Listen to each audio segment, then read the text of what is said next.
talk here at uh, Furality 2000. I am Mark Merlino, one of the people who kind of got the furry fandom going a long time ago.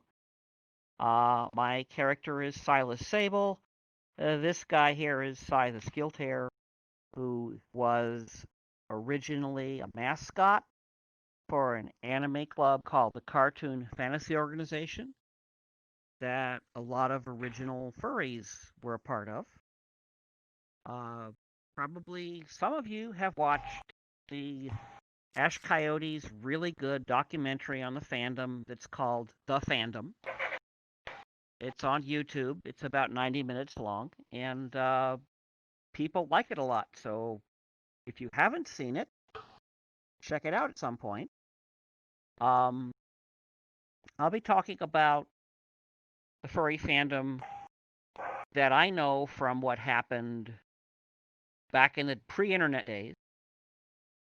If people are interested in finding out more about that, they can go to a website called Conference, CONFURENCE.com, and look at the archive where a lot of original documents from the early days are available to look at and read.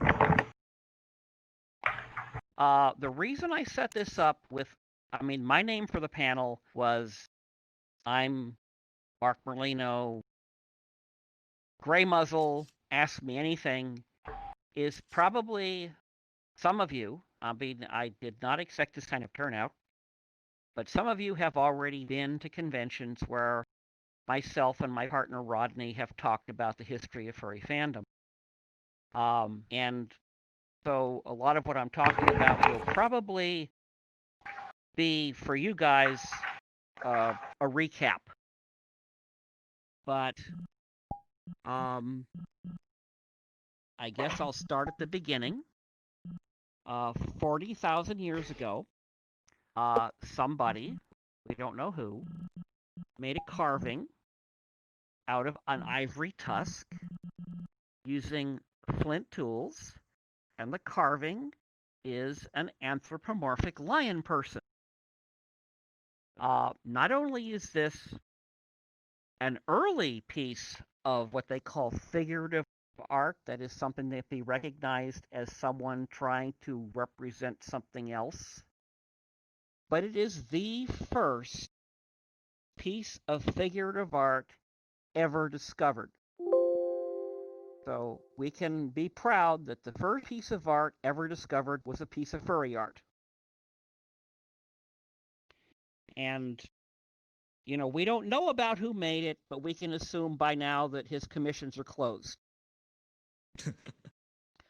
So basically, humans have had a thing for the world they share animals with for a long time.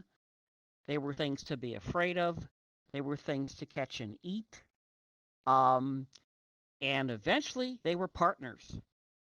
Either active partners, like hunting dogs, like cats protecting the silos from mice, or passive, very passive, a source of food, meat, milk, um, wool for clothing, that sort of thing. But beyond that, you ended up with mythology. You ended up with historical legends. The animals were other, but they also lived. And a lot of people back in the day, when they looked at how the world worked around them, would see the animals and maybe even think maybe those animals are like watching over us, or maybe they're a symbol that we should pay attention to. And as civilization grew, we ended up with folk tales being written down, and it became very common for people to use animal characters to represent humans. so that you could talk about human foibles or even make political statements or whatever. And since they weren't humans, they were talking about it was okay. It was kind of a universal language of a concept. What happens with us? Where did we come from? I think, and I share this idea with my partner Rodney, that some people, a lot of them are us, have this affinity, this interest, curiosity, maybe obsession for the idea of animal people. What if we could talk with the animals?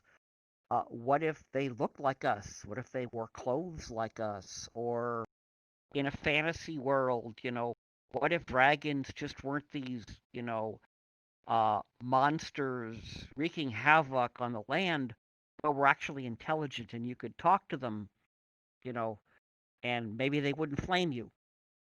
Um, so this interest is there. We think this exists in a lot of people. And what happened with Rodney and I, we were science fiction fans. We went to science fiction conventions. Um, these conventions originally started in the 1920s with nerds back then, basically book nerds who read science fiction and thought that science fiction authors weren't getting treated well by the rest of the literary community. So they said, let's all put on our suits and ties and have a convention, invite the authors, invite the publishers, and show how much we respect what these authors are doing, how important their stories are, how they're valid. That's how science fiction fandom got started, and pretty much how fandom got started. The thing you have to remember, although it seems pretty obvious, is you can't have a fandom without fans. So if you have authors and writers, publishers, and you have their audience out there who read their books.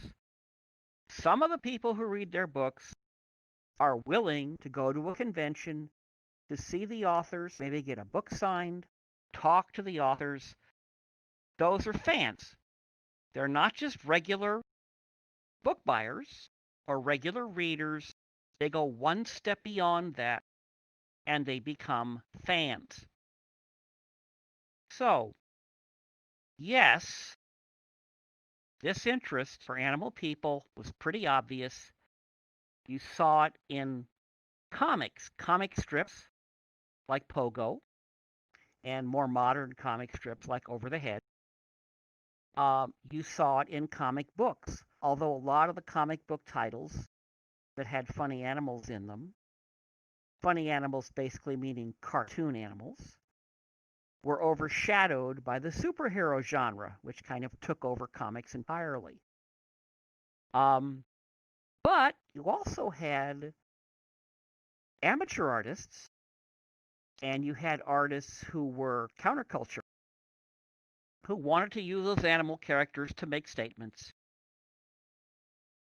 called underground comic artists. And it turned out that there were people who wanted to be the next Walt Kelly, wanted to have a syndicated comic strip, or wanted to have comics available to sell at the head shop that made important social commentary. And those people were amateurs. Some of them became professionals. They were fans of a particular style, animal characters, but they were all interested in a professional career. Rodney and I basically met over art of anthropomorphic animals, in basically this critter here, which is called a skilter, which I created when I was in high school around 1969 as a intelligent alien based on weasels because I was a fanatic for the weasel family back then. I had done artwork of Skilter. I put them in an art show at a science fiction convention. Rodney had taken his high school science fiction club to that convention. Somebody pointed out the art to Rodney. Rodney asked the person who ran the art show who did the art. They sent him to me because I was running the video room, doing a video screening, which is something I did back then. And he goes, "Why do your pine martens and otters have antennas?" And I said, "Wow, you recognize their pine martens and otters. Back in 69, or this was actually 1980, back in 1980, people didn't know what those animals were in the U.S. Not really. They might know what sea otters were, but they didn't know about river otters. They didn't know about pine martens. Um, and here's a guy who actually can tell that my cartoony animals were actually supposed to be otters and pine martens. So I said, "Hey, sit down and I'll tell you about it." And that was nearly 40 years ago, and Rodney and I are still together. So that is how I met Rodney through furry art. Wasn't called that back then, though. I had, at the time, being an animation fanatic, because animation was the media that you get to see furries moving. Nobody was making live action films, well, except for the Planet of the Apes series, which Rodney, by the way, loves. But if you wanted to see animals walking and talking in stories, you had to watch cartoons, animated films, and I fell in love with Bambi. Because my parents told me this because I was too young. I was 4 years old. I fell in love with the movie Bambi. Rodney fell in love with the movie Robin Hood, the Disney version. Um, and this was the thing that basically cemented our interest in animals, talking animals or animal characters. And this is how we decided, after going to comic conventions and science fiction conventions, to start hosting parties. At the time, artists had parties. Cartoon artists had parties, and they had a magazine called an APA, the Amateur Publishing Association. Basically, it's a magazine made by a club. Everybody does their article, and the articles all get sent to one place. Somebody collates the articles together into a magazine and sends that finished magazine out to the members. So now they can read each other's stuff, they can look at each other's art, they can make comments, all by mail. Um, and the APAs were something you found all over science fiction and comic fandom. But there was one out of Minneapolis that was dedicated to funny animals only. It was just a funny animal APA. And enough word spread through the convention circuit that more and more people joined until they had about 50 people. And that APA was distributed around the country. There weren't any other extra copies, so unless you were in the club or you knew somebody, you didn't get to see it. But this was networking. This was early networking before the internet. And eventually, um, we got us. We knew people who were in it. We ended up in After Voodie, which was the first one, Raw Brazzle got started, and Raw Brazzle had actually 60 members back then. So there were more people, and Rod and I were in it, so we got a copy. So when we went to a science fiction convention called WesterCon in Sacramento at a Red Lion Inn hotel, we weren't staying in the property. We were off property to save money. Our good friend said, hey, we have a room in the hotel, and they're going to have room parties. They always have room parties after the programming dies down. You want to have a room party in our room? And I said, okay, but what are we going to do in the party besides give out free snacks? They said, well, dig out your raw brazzles, dig out your furry art, show Animal Olympics, show the Animal Olympics version you've got, show Warner Brothers cartoons, and see who shows up. So we did. Without realizing it, we're hosting the first open party for people who like animal characters. We called it the Prancing Skill Tear Party. That's the name of my house, named after Skill Tear, and based on the Prancing Pony, which is from Lord of the Rings. It was an inn. It was, a tavern. And I named my house that. So Prancing Skill Tear Party had a lot of people showed up we weren't expecting, and some of those people whipped out sketchbooks and said, I draw stuff like this. I didn't think anybody else did. So lo and behold, there were more people who liked the same thing that we liked. We continued having parties. Every convention we got to, or one of us got to, we would have a room party. Eventually, other fandoms were doing the same thing. Anime fandom. I had been involved in an anime club early on from the 1970s. And anime fandom was getting big, and they were putting screenings on showing anime with magazines they created with translations because none of it was subbed or dubbed back then. And this became a big thing at science fiction conventions. You could go to the anime rooms. Eventually, the convention said, we can't afford to use up all of our convention space for you anime guys. It's great that you're doing this, but you should have your own conventions. So they did. And about that time, Rodney and I said, maybe we could find more people into what we're into if we had our own convention.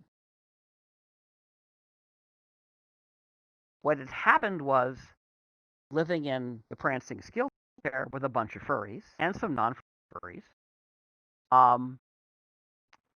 we didn't have a name for what our fandom was. It was kind of funny animal fandom, but not really. Basically, one of my roommates, who was a D&D nut, was running a BBS. Now, BBS is an early computer communication system where you have a computer running files that people can call in and make comments on or communicate with each other over a telephone. And he had a BBS, and he used to talk about fandoms, not just gaming fandom, but all the other fandoms, comic fandom and science fiction fandom and all that. And in a discussion, he was talking about how there was a faction, a side group in Southern California fandom for people who collected plush animals. This was just as a collectible, because right then and there were lots of really good wild animal plush animals, and people started collecting them. Like, Beanie Babies became collectible years later. And these people called themselves fuzzy fans. So this guy, who went by the name of Dr. Pepper, who wasn't a furry himself, was like kind of doing articles about what life was like at the Prancing Skill Fair, and he said, I guess these people are furry fans. Not perfect, but it kind of stuck. So we started calling our parties furry parties.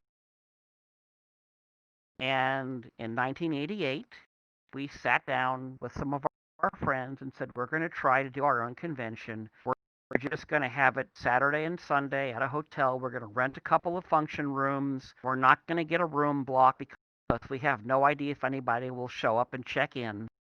We're going to put our own money up to do this. And we looked around for a way to promote it. Rodney made up some flyers, which he took to comic book stores. And we had some people we knew in science fiction fandom that were creating a kind of a phone book called the Fandom Directory. They would pass out little questionnaires. People would fill them out, and they would print up these directories every year that were like a couple hundred pages. They were, pretty thick paperback things. And they had a database. And you could actually write a letter to them and say, please go through your database and send me the addresses of people interested in these things. And they would send you basically a mailing list. So we told them, send us a list of people who are into animation, into cartoons, into animal comics. And we basically sent out postcards. And that's how we promoted it. And in 1989, in January, at a little Holiday Inn hotel in Costa Mesa, we had the first furry convention. It was called Conference Zero because it was a practice convention. We had 65 people show up, 2 fursuiters, including Robert Hill's famous, really sexy deer Bambioid, Hilda. And it just grew from there. We had the convention every year after that.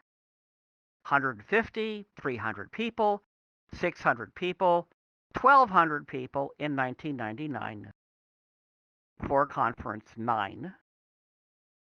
And then we made the mistake of moving the convention's dates because further confusion wanted a January date. We moved to April. We moved Easter weekend. We moved the convention to San Diego because the San Diego fans said, we have a great venue down here that you'll never outgrow. So we moved the convention to San Diego, which was 100 miles further away from where we had our first convention. And we changed the dates. We moved the convention. A whole bunch of the staff didn't want to drive the distance to work the convention. We lost a lot of staff people. And it kind of killed our convention.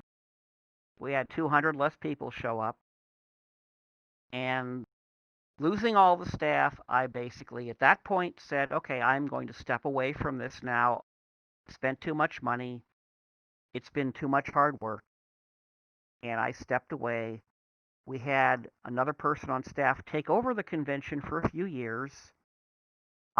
He really didn't know what he was doing, so it never was able to be built up anymore. And then finally, in 2003, another group of people, a lot of our friends, started Califer. And Califer went on to 2017. So in Southern California, there was a furry convention from 1989 to 2017. Not missing a single year. It's a long run, 2 different names. We changed the convention name because the person who'd taken it over said he owned the name and wouldn't let anybody else use it. So that's the story of my activity with my partner Rodney, doing our own convention. A little bit about how we met. I didn't go heavily into the CFO, which was the anime club that my friends and I started. But that's kind of the basics. Beyond that, we've gone to lots of conventions around the world. We've been invited to some as guests of honor. We've had some talks like this and presentations. And now, see, I've been talking for quite a while. I would like to throw the room and the Discord and the Twitch open for people that want to ask me questions. Ask me anything, like it said on my banner. I was gonna ask, do you think it's kind of cool? There's like so many more people making their own original characters and species than they did back in the 80s and 90s. Yes, well, right at first, when people went to the convention, there would be artists there. The artists there were those same artists who wanted to become professionals. And they went to the convention so they could hang out with the other artists. And then the fans would come up to their tables and said, ooh, draw something for me. And they had these black books, blank black books that they would hand to the artist, and the artist would do a sketch for them. It's practice for the artist, so these sketches were free.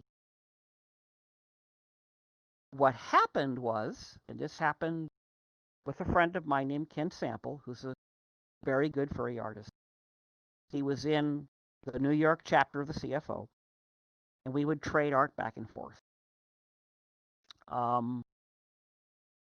Probably other people thought of this. There were artists I knew who would draw characters in their comics, usually side characters, that represented them. They were kind of their personal avatars in the comic. Ken liked to draw big, buxom, furry girls.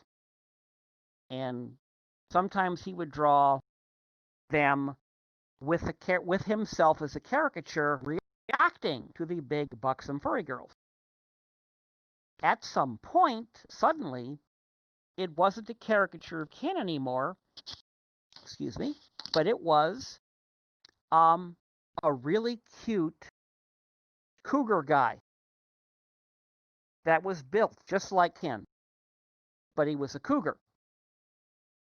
And suddenly, this was the character he drew all the time, reacting to his furry girls. And we saw this and said, oh my God, it's Ken Cougar. And Ken said, oh, no, that's not me. That's not me. I say, Ken, it looks just like you. It has your same hair, wears the same clothes, has the same glasses. It looks just like you. No, it's not me. So Rodney and I and some of our friends who loved Ken Sample's art started thinking about making characters that were us. I came up with Sylys Sable, who's an anthropomorphic, humanoid pine marten. Rodney came up with a mink. My partner Andre came up with a tiger.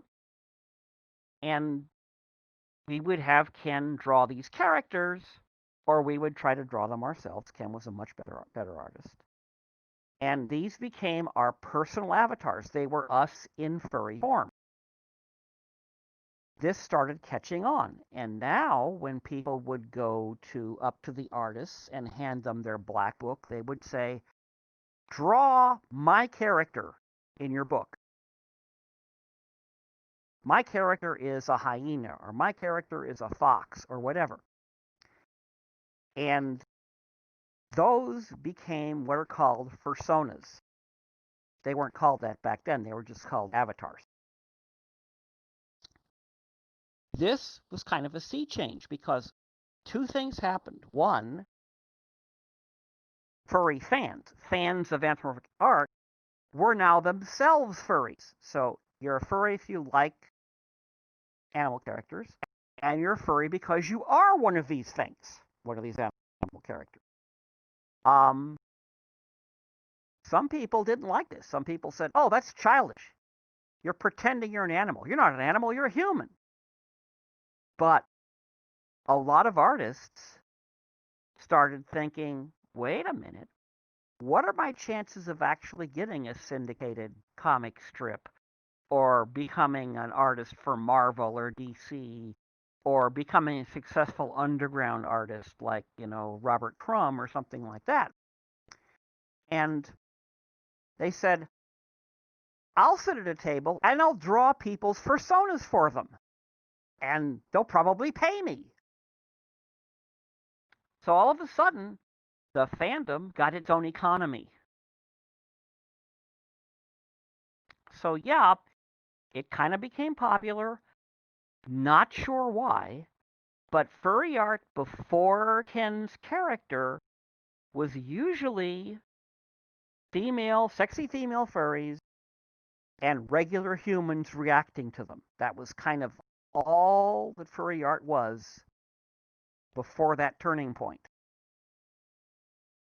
And a big thing that happened then too, which doesn't not part of your question, but it is important, is that the muck started up. People were able to role play as their furry characters with each other in a group with almost instantaneous response. Not like on a BBS. A few seconds, you'd have a response if the person was actually paying attention to you. And if people don't know what mucks are, the easiest way I can describe it is imagine what you've got right here, VR chat, doing everything you're doing here in VR chat, except it's all text. It's all just text, sentences of text. The description of the room is in text. The description of each person is in text. Talking back and forth to each other instead of by voice is by typing back and forth to each other. Lots of people discovered furry. They already were furry, but they discovered it because they were college students or university students, or they had college accounts. They had a terminal, an ASCII terminal, a modem, a phone line, and a way to connect. And they discovered this whole world of furry people to interact with. And after we got to conference number 3, the people on the mucks showed up en masse to our convention, mainly to meet each other in person. Sometimes starting a relationship or just having fun with each other. But the individual furry avatar, the fursona, became a really big thing. Thanks very much for the question, Raduma. That's great. I have some from the It's so Discord if that's wholesome. okay. Okay, what have you got from Discord? Sure. Shoot me one. We have an interesting question here. In your point of view, at what point do you think the furry fandom was becoming its own subculture? I would say right about the time that the fursona became a thing. Because right then it was very much like comic fandom. If you're a comic fan, you're usually not a fan of all comics. You're a fan of Superman, or you're a fan of Batman, or you're a fan of some more obscure title or something like that. And you go to comic conventions to look for copies. You might find something else you like, but you're a fan of a particular thing. Um, Furry fans at first were fans of the art these artists did, or fans of Disney movies, or fans of UPA movies, television shows, whatever, early video games that had furry characters in them. But after the fursona, you were fans of each other, and that became the community.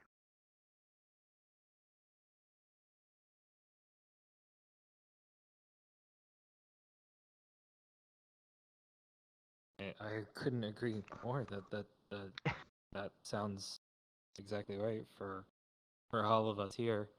Um, and before we move on to the next question, I just wanted to say if you are in the Furality Discord, please go to the Sylys Sable AMA channel in order to ask your question.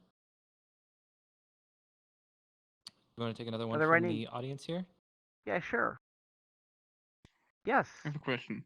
So, what are your current thoughts on the furry fandom? For example, how big it got, or how many different furries there are now? It was kind of surprising.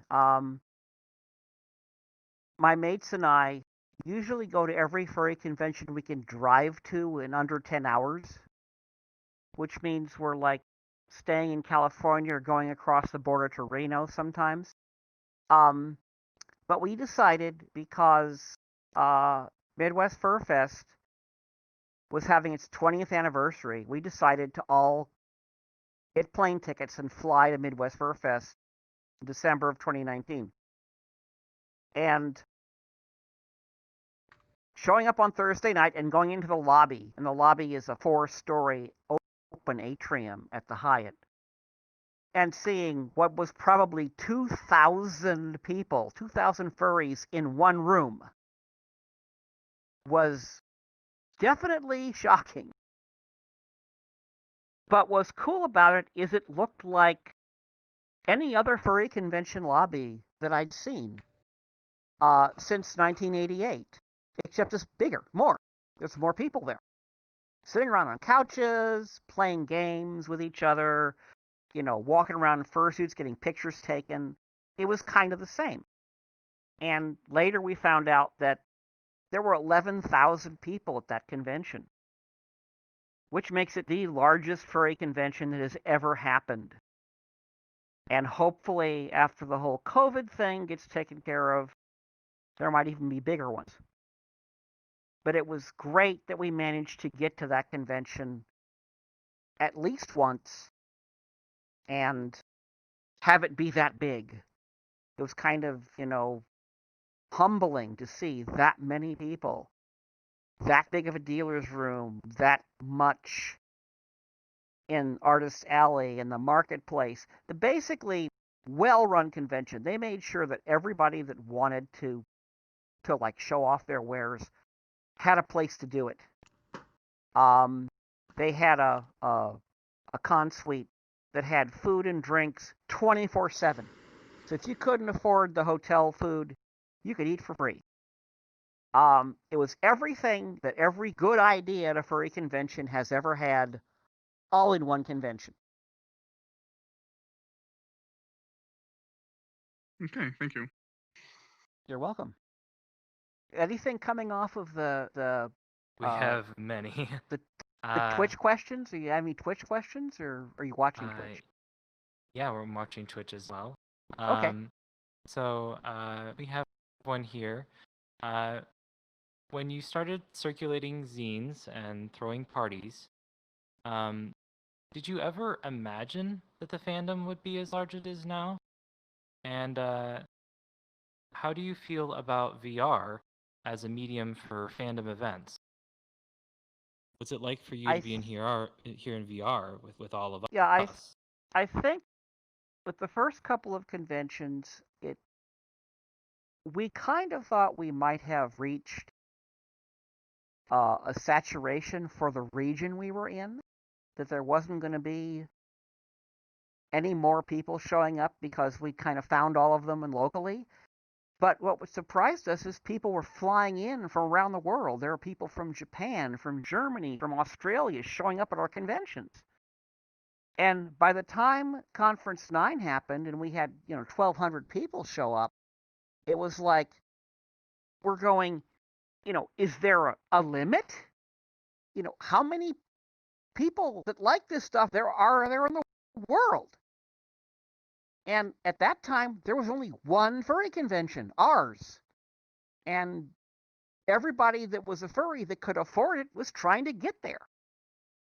So yeah, it was a surprise. It really was. And as far as VR chat's concerned, I mean, look at it, and we had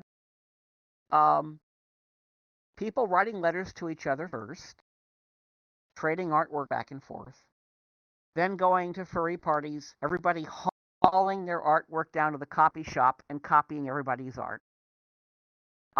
Then we had zines, like the first one was called Furversion, which started out as a mailing list, and then the mailing list with art, and then with stories, and it became actually a magazine that anybody could get a copy of. Not an APA, because APAs were only for people in the club. So that's how communication happened. And then chat room. There were chat rooms on AOL, furry chat rooms on AOL and Prodigy and places like that. Then there were the mucks, but the mucks were kind of exclusive in that you had to have an account to get on them. The account is usually a student account, and most universities and colleges would give student accounts to anybody. So if you're clever enough to know you needed an account, you could call somebody and they'd give you an account. But you then had to have a terminal and a phone line that you could tie up. And in some cases, horrendous long distance bills. But that's, that was BBS's. Now, we had a BBS in our house, which we called the Tiger's Den. And it started out as a BBS with just a bunch of boards to discuss stuff on. But Ken Sample in New York City and Andre Tiger, my partner who lived with me, it was his computer, it was his Apple IIe. He and Ken, he decided to make a storyboard so that he and Ken could tell stories to each other, furry stories to each other. And he rewrote the code of the BBS so that anybody that had an account on the BBS could invent a sub-character anonymously that could go to that storyboard and roleplay. So the first furry roleplay was on that BBS, where you actually could be a character other than the person who had the account. And then right after that, the mucks got started. So you went from mucks. Then there was Second Life. Now, a lot of people I talk to in furry go, Second Life, Second Life, that's dead, isn't it? But it was extremely furry for a long time. It's just that the people who run Second Life wouldn't admit it. So it's still going strong. I've been on it since 2005. My partner Chang and I DJ on Second Life. He does the playlists and I play them. I have lots of avatars. I've learned how to make avatars by combining avatars, since I don't know how to use Blender or anything like that. So I have lots of avatars, and I have lots of friends on Second Life. So that's kind of like VR chat, but for some reason, furries have avoided getting on it. I mean, it's not as interactive. You have to get animations to make your character dance or something like that. Otherwise, you kind of stand around with an idle, like you see when you're playing a video game and you look at your character and your character kind of sits there and goes, that's what it's like. But you can type at each other and you can teleport from place to place. So, and there are some beautiful, beautiful worlds and really highly detailed rooms and things like that you can go to and roleplay. So, to me, VR chat is not that big of a jump, but obviously, it's really like a furry convention that just goes on forever. You Yeah. log on, you see where your friends are, you get invitations, you invite them, and you're all wearing a fursuit because you've got limited vision. See, I'm standing here and I can't even tell you're there. So it has limited vision like a fursuit and is kind of a costume. So Yeah. Sure. it's great that this happened. It's great that, VR chat's older than the COVID thing. But it's great that right about the time the COVID thing hit, we started getting amazing avatars. People who have a fursona generally would like to look like their fursona. And having somebody make you a custom avatar, even if you have the time for it, it's going to cost you money. But if you log on to something like VR Chat and there's these gorgeous avatars, it's like, well, I can wait on my fursona. I want to be one of them. So it was perfect timing. And maybe it happened because of COVID. Maybe the people that created the Nagakuga or the Rexy were bored. They were stuck at home working and said, I'm going to make something cool for VR Chat. So, yeah, it's kind of like there was an explosion in Second Life when suddenly furry avatars started to look really good. Because in the beginning, they didn't. They looked like bad fursuits being worn by a human. And actually, they kind of worked, because you had a human underneath it that you had to put stuff over to make it furry. And then the furries found out ways around that. And you could make anything. So yeah, this is it's a perfect storm. I have a follow-up question from Discord that Okay. relates to this pretty well. It's do you feel virtual events such as Furality, but we've had many virtual events, especially since the pandemic has come around. Do you feel that virtual events such as Furality will serve a big future in the fandom and help it continue to grow? I really think it will. Because I'll tell you, first virtual convention I went to was PaulCon. Oh, I'm probably not RamCon, which was a combination brony and furry convention. It was held on Discord. And the panel events were streaming YouTube. And they had over 800 people show up. This was back in, I think, May. And I was actually on a panel about fandom history, not just furry history, but fandom history that my friend Orthodox, who's actually a scholar, he's actually like a historian who's studying fandoms, took his thesis paper and rewrote it a little bit and presented it. And then we had a long question and answer period afterward. So I'm going, this is kind of cool. And the thing that's really good about a virtual furry convention is there have always been furries who would not go to a convention. They would not go to a convention. They would not go to a meetup.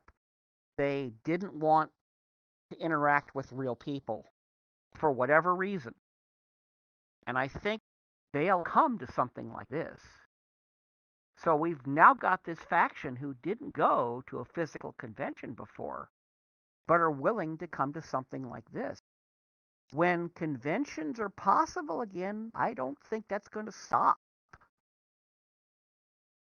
Yeah. Plus, it's a great cure for post-con depression. Absolutely. I think we'll do we have any other questions in the audience? How about in the room here?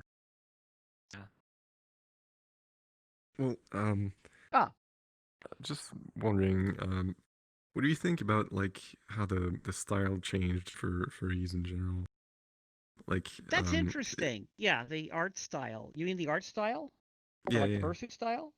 Yeah, I think that uh, a lot of the influence in the beginning um, came from two different places. One was artists and illustrators who had created characters that people really liked that were based on something. Like, for example, Jerry Collins' Bambioids and Cat Bears and Gnarfs and all that were kind of based off of anime characters.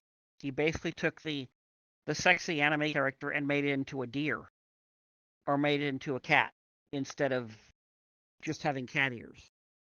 And people liked that. So some of the early fursuits were like the Bambioid Hilda, were based on his art. The other side of it was, strangely enough, stuffed animals.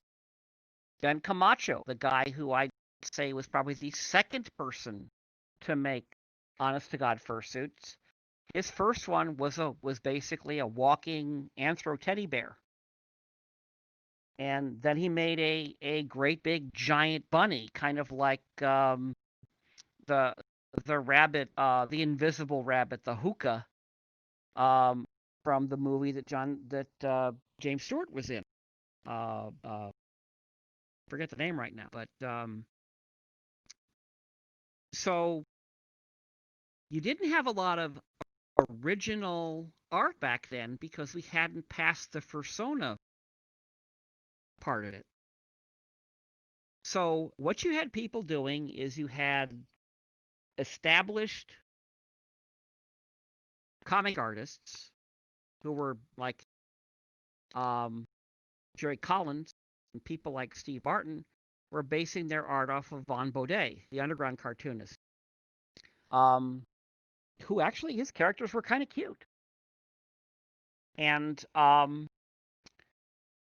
then you had Disney. You actually had people doing Disney characters like Zorro as a fox. Kind of like if you imagine, you know, Robin Hood, except he's wearing a Zorro cape and hat and mask and has a sword. And there were at that point, there were some early furry comics. Actually, comics made by furry artists, published by furry publishers, that became popular. And you would start to see the characters from those comics showing up as fursuits.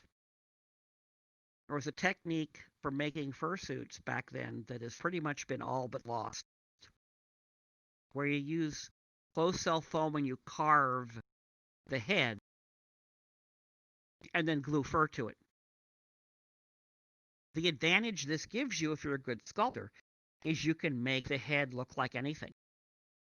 So there were comics by Carol Curtis that involved kind of a almost Arabian Nights sort of story, and Vicky Wyman's ever-changing palace stories, which had unicorns. And people would, using this foam technique, they would make characters from these comics to show up at conventions. And then eventually you had people who just said, you know, I want a fursuit of my fursona. My fursona's a fox. And you have, you know, one thing that's probably noticeable, you have a lot of generic canine fursuits.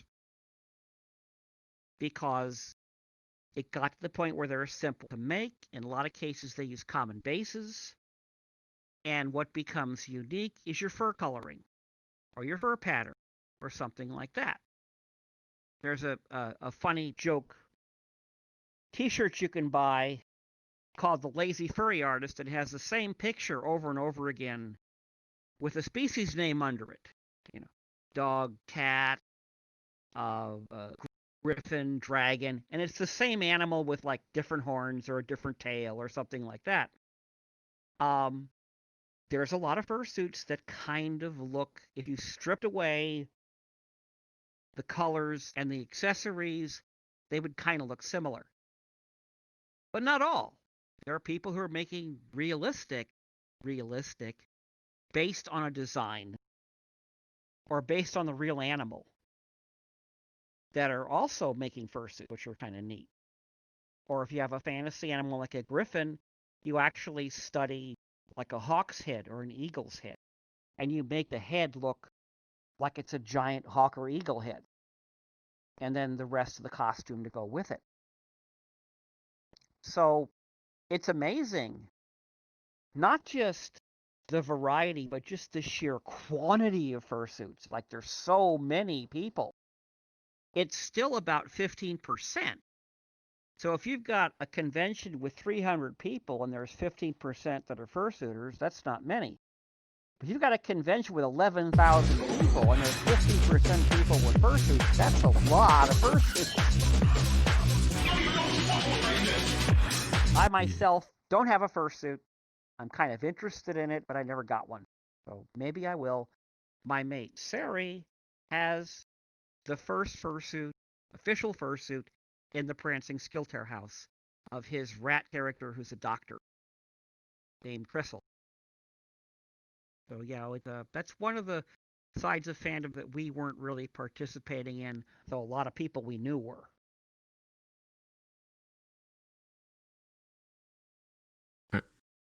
Thank you. You're welcome. Thanks for the question. Anybody else? Plenty more questions Okay. on Discord as well. All right. So, I have one here. It's do you feel the fandom has changed in any respect over time? And if so, what aspects have evolved over time? And would you feel it's for the better or worse? Well, I think one of the most important changes was um, the furry economy, the fandom's internal economy. The concept of draw my persona, make me a costume of my persona, or original character. Now, you got to realize that not everybody has a persona that's them. But pretty much everybody has an original character they've thought of or designed or had somebody draw for them. And that gives variety, things for the artists to do, and things that people want. They want pictures, or they want a statue, or they want a story or a comic with their characters in it, or their character in it. So that's a big thing. The internet. Oh my God, the internet. A lot of people say the furries invented the internet. And if you look at the jobs that a lot of furries had around the time the internet happened, it's easy to see that that might be the case. So many furries in IT, and not just in base IT, but way up in it. Or coding, designing, TCP stacks and stuff like that to make it all work. And you can be a furry really easily on the internet. Like they say, on the internet, nobody knows if you're a dog. So there you go. And you've got everything that furries do, you can do on the internet. You can do role play. You can just chat, just talk about your life with somebody, make friends. Artwork. You can look at artwork. You can commission artwork. You can do artwork and sell it. Music. You can compose music. You can listen to music and share that with your friends. You can do concerts on Twitch. It's like all of the aspects of furry, except actually physically meeting, you can do on the internet. And then things like this. But the thing that's important to remember, like Walt Disney used to say, remember, it all started with a mouse. Furry fandom, no matter how big or diverse or much it spreads out, and even maybe fractions, unfortunately, it's all furries. Like the old woman said, what's the Earth? Oh, the Earth is flat. It's on the back of a turtle. And the guy says, well, what's the turtle standing on? And she says, another turtle. And he goes, well, what's that turtle standing on? And she says, you can't fool me. It's turtles all the way down. So essentially, it's furries all the way down. That's not changed. I don't think it can change. What I do see a lot is I see a lot of people back in the day when you're furry, it didn't matter what else you were. It's like, I'm a furry. And I'm a black kid from New York, and I'm a furry. Fine, you're a furry. That's all we care about. I'm an Indian from Arizona. I'm a Native American from Arizona, and I'm a furry. Great, you're a furry. It's like, I'm a gay college student, and I'm a furry. Fine, welcome to the club. Now we're starting to see people go, yeah, I'm a furry, but I'm also black. And is that important? Should there be like a black furry meetup? Should there be gay furry meetups? That'd be a pretty big meetup. And it's like, that's completely all right, just as long as it doesn't break the fandom up. Because, strip everybody down to a brain in a jar, you're still furry. And nothing else changes that. But I think this is the reason why the furry fandom keeps growing and doesn't seem to falter. People who followed the brony fandom, and the brony fandom, by definition, is just My Little Pony fandom interested in only one show, the new show, Friendship is Magic, just that show. The brony fandom is the furry fandom compressed into 9 years. So it's the 40-year story of furry fandom happening all over again, but in 9 years. And at the end of 9 years, the show goes off the air and the conventions start closing down. And the chat channels start losing people. And there's less art being done because the show's over. The furry fandom show is not over. It's not going to ever end. It's just a continuous thing.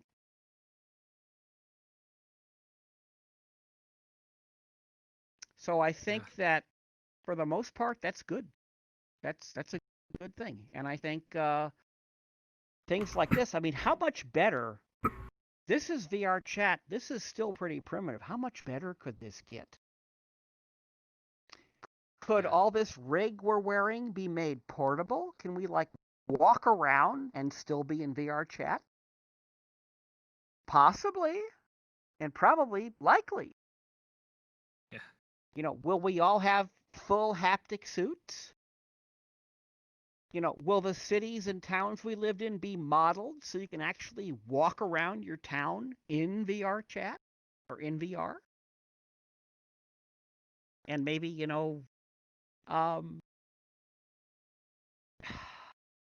it's endless. Endless possibilities. A friend of mine who's a coder said he imagined a time when you could go to a convention and you could turn on your phone and it would be alternate reality. You'd hold your phone up and everybody you saw walking around the convention were their personas in your phone. I think that's possible. Wouldn't that be cool? Yeah. I hope I answered that question. Probably took too long and what different directions and people were expecting. I think one of the great points that we can prove here in VR is how accessible it is to become your persona, become a character. We have an interesting question in the Discord. Do you know why others started to go from just art of their character to becoming their character as their, as fursuit, bringing that into the physical world, something that they would wear? I think that probably if someone actually has a persona and they're committed to that character, that they can imagine themselves as that persona probably in day-to-day life. And the idea of the fursuit is that they want people to be able to recognize who they really are instantly instead of having to have it explained to them. Some people have a problem where they can't visualize stuff in their brains. It's actually pretty common. They can see things in front of them and understand them, but they can't imagine a scene in their brain. It's just the way their brain is wired. But in my case, when I knew what somebody's persona was, I started seeing their persona instead of their human self. And I've always had that. And, I guess it was kind of selfish or dumb to think everybody could do that because obviously they can't. But I think that's how that happens is, people go, hey, I want to be able to walk out of my room, get in the elevator, go downstairs, and walk across the lobby, and people will know immediately who I am. because this is what I would like to look like. This is what I imagine myself looking like. At least that's what I would assume, because like I said, I don't have a fursuit myself, but I know a lot of people who do. I have another question here that I think is really interesting. Do you have an idea or a theory about how and when the furry fandom spread outside of the United States, outside of just, the worldwide community? Well, if you base the whole idea on, and Rodney and I aren't sociologists, and we're not biologists, and we're not doctors or anything like that, or psychologists, but since the furry thing is kind of a brain programming thing, it was there. So when, there's a reason that so many conventions across the world have the name Furrence in them. Because people heard about conference, and people in Germany said, we'll be Eurofurrence. And people in Russia said, we'll be Russfurrence. So they were already there, they just needed something to rally around. The latest thing I'm talking about when I'm trying to talk to people and saying that if you're going to interview people to try to find out what kind of person becomes a furry, looking into their life and their education and their family and all that kind of stuff isn't going to tell them much, because if they're not furry, they're not going to be a furry. And if they're anything else and a furry, they could be a furry. So, I tell this story about, some billionaire computer guy, or Bill Gates or Bezos or somebody like that. If they're a furry, it's like, they might buy 20 fursuits and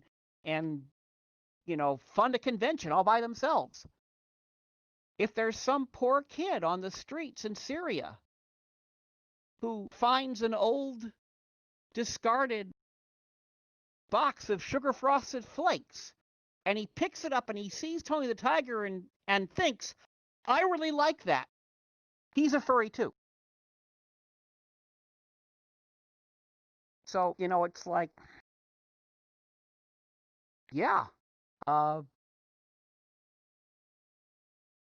suddenly there were conventions in Europe. There was a convention in England, although it was kind of big furry party, but it was a convention. There was a convention in Australia. There are now conventions in Malaysia. There's a convention. There's even a furry news service that publishes regular videos on YouTube in Singapore.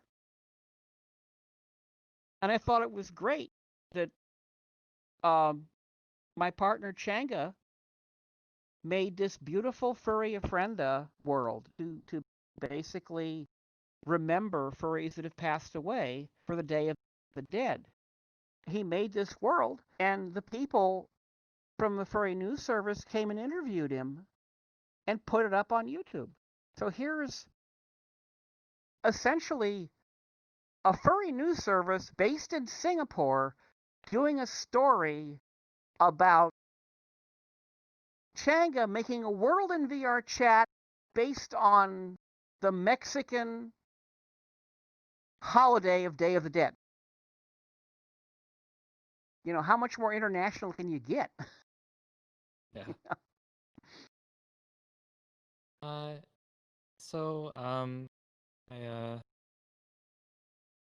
trying to go back and forth here between Twitch, but there's one here, and I think this one applies to VR very well. How do you feel about species that exist entirely due to the fandom, like protogen, circles, or here in VR chat we have some Or me! species that have started, or Or our own. Skilldare! Yep.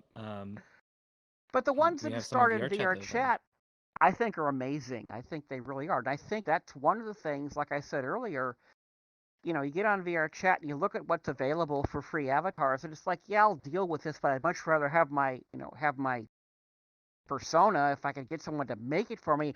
Oh my God, I want one of those Nagakugas. It's like, So yeah, it's I want to be a Rexo.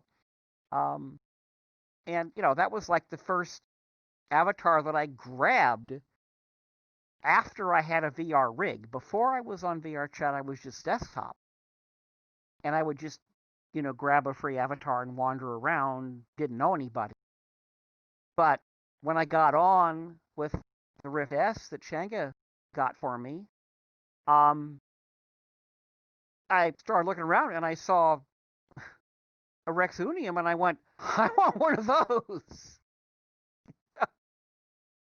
I think it's important. I think it's one of the things that kind of made it explode, kind of made it work. First, I worry how many people can VR chat actually handle. I think we try to find that out each time we hold a Furality online Yes. experience. Um, so, I have one here.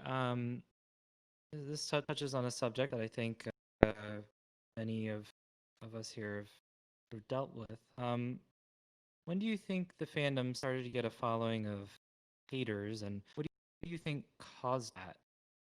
Ooh, okay. This gets highly opinionated, and I'm sorry about that. But I have my own theories, and a lot of the theories are based on fact. A couple of things happened. One of them was that a filmmaker, guy that made art films, who was also very much into the Hollywood and LA kink scene, went to a furry convention. I don't know if he got invited or whatever, but he actually bought a membership and he went to a conference convention. And he saw a lot of people dressed up in fursuits. Some of them had, harnesses and dog collars and leashes and shit like that. And him being very much into the kink scene, thought that he had discovered another angle on kink. And he thought he basically walked into basically a kink convention.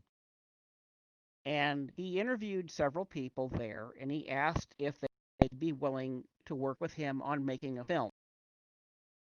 Not really a documentary, more of an expose. So he made a film, and he got a couple of people, several people who he talked to who showed up said, no, you're not getting it. I don't want to be involved in this, and they left. But a couple of people hung out because they wanted to be in a movie. One of these people was fursuit maker, very well known, and he was also kind of into the kink scene.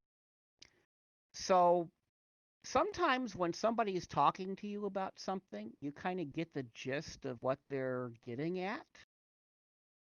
And if you want to play along, you can feed them information that fits perfectly with what they're thinking.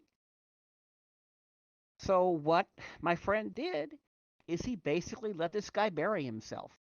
He basically agreed with everything the guy said. Yeah, that's what it's all about. That's what this fandom's all about. It's about all these kinks. And I do all these kinky things, and you can film me, and my friend doing kinky things. And the guy got exactly what he wanted, and he made his film, and he put it out in Hollywood.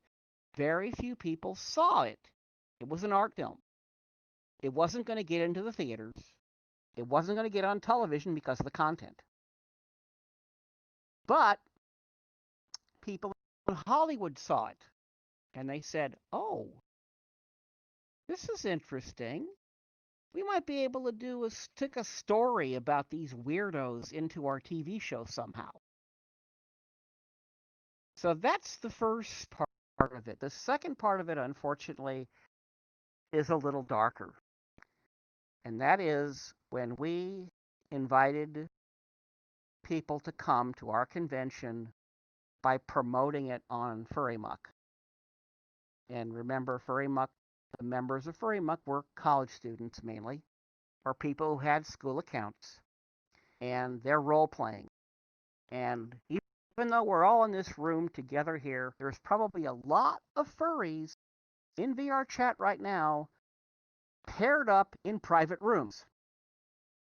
You can't deny that's probably happening, right?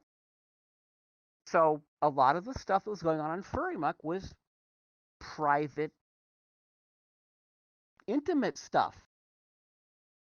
So these people show up at the convention, and for the first time in their lives, they're actually meeting somebody they've been role playing with for weeks, months, maybe even years, and they hook up. They're not going to throw their clothes off in the lobby and screw. They're going to go up in a room. But they're meeting each other, and who knows, they might even form a permanent relationship. You couldn't get married back then if you were the same gender, but that didn't stop me from having 3 partners. So, there were people who went to the convention. A lot of people, not necessarily the artists, but a lot of the people that hung around the original artists who were very conservative, and they did not like this at all. So they decided to start doing things like try to sabotage the convention, try to prevent the convention from happening, because all of these gays were showing up. So they would call the hotel and lie to the hotel about the convention, and the hotel would come to me and go, these people say that you're going to be selling, child porn in the dealer's room, or you're going to be selling bootleg tapes in the dealer's room, or something like that, to shut the convention down. And this started with about Conference 4, actually 3, and is still going on with conventions like Midwest Fur Fest, when somebody took a big jar of powdered chlorine and threw it down a staircase. The thing is, it's the same people. It's the same few people that have been doing it all along. Some of the people started websites like Crush Shift Destroy. Or right now there's this website called Kiwi. And all they do is, in their little echo chamber, talk about how degrading, how disgusting, how perverted furries are. The irritating thing about this is they're all furries. At some point, there were people trying to get work in the animation industry. The animation industry started to explode. I'd like to think that the CFO, our anime club, had something to do with this, because for the first time, US animators were seeing what the Japanese were doing, and it was great. And it was exciting them. It was making them think in different ways. But the animation industry started to grow, and artists from all over the country who were furry would go to Hollywood to get a job, and they weren't treated too well. And a couple of them were told, if you're involved with this fandom, you're involved with these weirdos that do sexy furry art, you're not going to get a job in Hollywood. So one of these artists from New York was very, very upset. She went back and she said, okay, I'm a furry. I don't want to quit being a furry, but something's got to be done. So we've got to single out people in the fandom that are giving furry a bad name and shove them out. They've got to be pushed out of the fandom. So she wrote a little manifesto and invented something called the Burned Furs, which probably some of you have heard of. It's mentioned in the documentary. It's mentioned in other YouTube studies like the one on Down the Rabbit Hole. But what happened is, her attitude was, yeah, we have to get these artists that are doing obviously super sexified art, so that people, the minute they think of furry, automatically think of that. And there were quite a few artists doing that. And, oh, by the way, if there's things happening at conventions that are sexy, like at conference, we had a live erotic dance show that was for charity auction that was adults only. We had something called the pet auction, where people basically would buy other furries for like favors, and fursuiters would parade around on the stage and people would bid money. It was all for charity. So it's like, we got to stop these things because people are getting the wrong idea about furry. She didn't get a lot of backing for this, except the same people who were anti-gay joined her and started to rewrite her letter saying, we've got to get all this sexual art in the fandom that's not hetero banned. This is actually mentioned in the documentary by one of the people who runs conventions, saying that the push to clean up the fandom was a push to get the LGBT people out of it. So when this happened, a lot of people, the burn furs lasted a couple of years, a lot of people went, this doesn't seem right. In a fandom that's 70% on the spectrum, no, this doesn't seem right. These people are a little bit, they're whack jobs.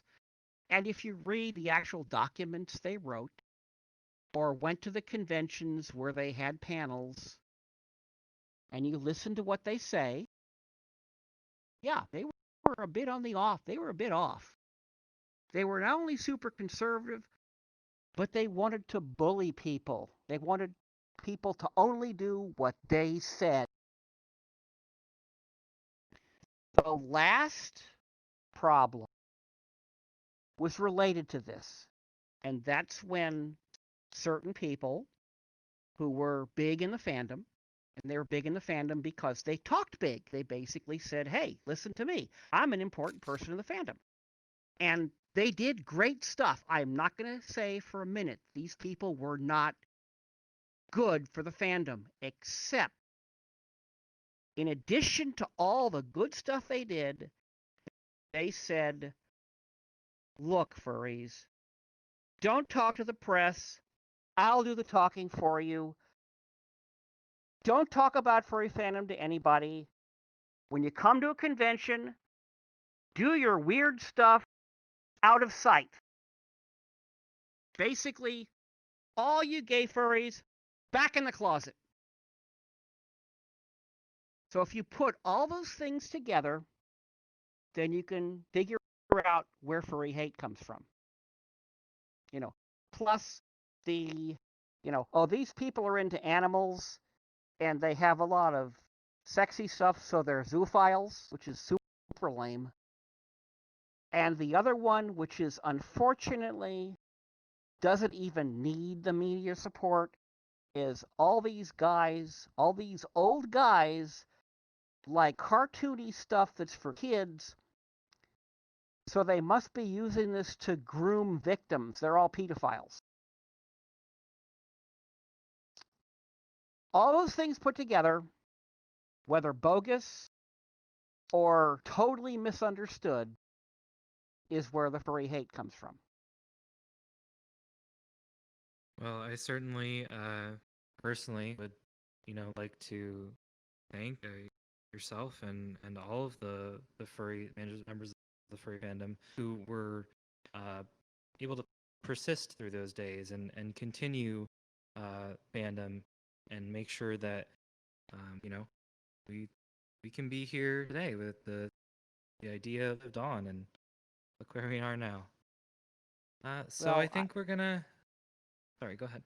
That's great. I was just saying, everybody, this is about fun. Have fun. Be nice to each other. Be civil. Treat each other well. We're a family. And we're not the kind of family that gets together on Thanksgiving and hates each other. We're a happy family. We can choose who's in our family. And we're doing a great job at that. And I think that's important. And I'm really honored to get a chance to talk about this that I'm so passionate about at your convention. People who watch the documentary will go, I never heard of these guys. The reason you never heard of us is because it wasn't about us. We were trying to do something for all the people we found who loved what we loved, and it didn't matter that we were doing it. And now, after many years of Rodney and I feeling victimized by rumors and stuff that just never seemed to die because it kept getting churned up for reasons, finally, we get a chance to tell our story. Because somebody else, in this case Ash Coyote and her friends, decided it was important. And you and Furality and everybody here and everybody on the Discord and everybody on the Twitch, thank you so much for listening to me ramble on. Have a good rest of the con. Have a good furry life. Thank you for joining us. It's been an honor. I appreciate you coming here so much, and thank you to all the Furality 2000 attendees who submitted questions. We appreciate it so much. We're going to be up next a panel on VR headsets and selecting the right one for you. Ooh, Thank you all so much. Thanks. Have fun.